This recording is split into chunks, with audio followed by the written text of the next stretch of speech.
is identified as the rock. That's inspiration. When the highest recognition comes around and says, I want you to be the guy, that's inspiration. That can get you going.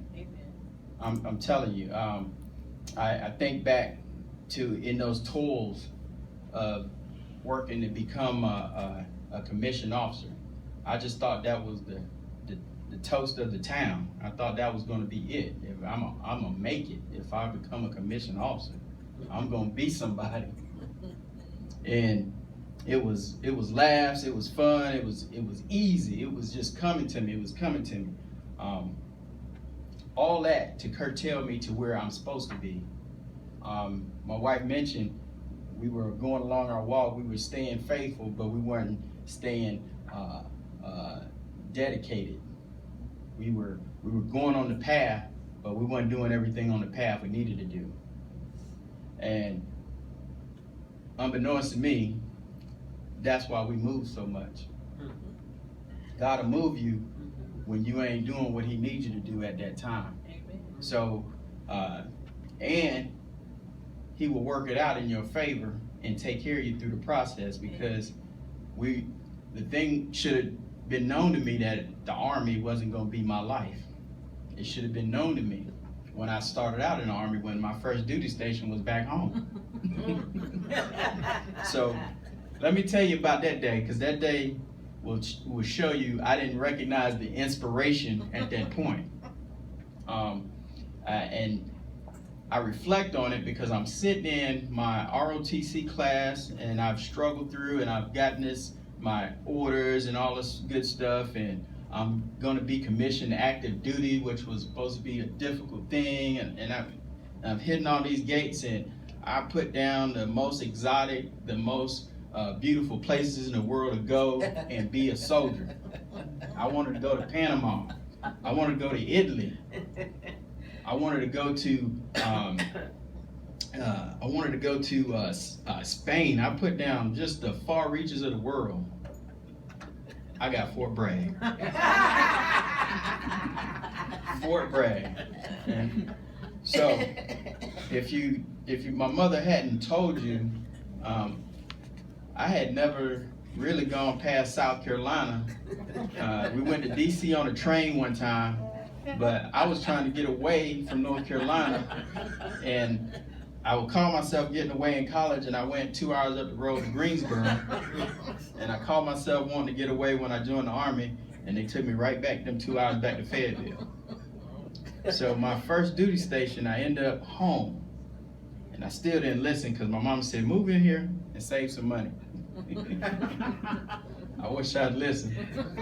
So I got my own place and did all that stuff, and God blessed me for coming back to Fort Bragg.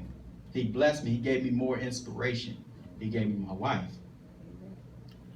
So in this inspiration, I was having some hard times, and I just wasn't listening. I had received my call to the ministry, but I hid from it years before. Hid from it. I don't think Ma heard this story, because and everything keep Atlanta, Georgia in your mind, because it comes full circle, and I won't be long. So I hid from it on a trip down to Atlanta, Georgia. We went to go visit the campus of Morehouse College. We went to go visit Georgia Tech. We went to all these campuses. This was through pre-college, and I said I'm going to be an engineer because that was the buzz thing. I want to be an engineer. I had no business being an engineer. If I had listened to God, I would have went into English or went into where history really was my calling, I believe. History. I got to believe that to this day. And guess what? My mother was a history teacher. So I should have been following my mother's footsteps and studying that history, because that came natural. It is ingrained in me. But I went ahead and been an engineer anyway.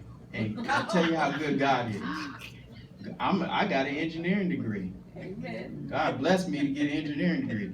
Then he knew I didn't need to be an engineer, and he blessed me to go in the military so I couldn't get fired from that job as an engineer. That's how good God is. Amen. So this inspiration is going. I struggled through school, and I'm fighting against the grain, and He blessed me with a college degree anyway. Bless me anyway. Amen. Go on Oh my now. God. So when you talk about that stimulation to do something, all my friends around me, they always wondered.